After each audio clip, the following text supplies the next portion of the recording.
ดีที่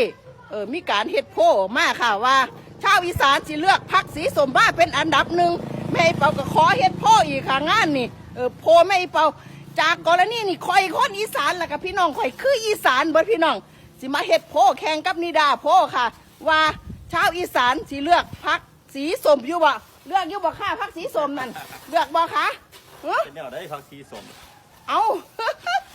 มันกับพากันเนาอยู่นั่นดิเลือกอยู่บ่บ่เป็นอะไรฟังนั่นเนาะอันไม่เป่าพ่อเด้อค่ะนี่เด้อเขาว่าพักสีสมมาแห้งเขาแอบอ้างเฮาเช่าอีสานโดยแท้เลยเด้อนี่ว่าเฮานี่เช่าอีสานเลือกพักสีสมมาเป็นอันดับหนึ่งนี่เป็นอะไรคะสิเลือกอยู่บ่ต่อไปพักสีสมนี่เอาอยู่บ่คะกินเข่าอยู่แม่นบ่คะกินอยู่ค่ะปลาก็กินอยู่แม่นบ่คะปลาก็กินอยู่ค่ะไอต่อไปอนาคตเอาอยู่บ่ย่ายพักสีสมโอ้ยกินปลาอยู่ค่ะ กินปลาอยู่ค่ะเอาแค่นี้แหละค่ะนี่คือคำตอบของประชาชนชาวอีสานค่ะ เจ้าอย่ามาอ้างว่าชาวอีสานจิ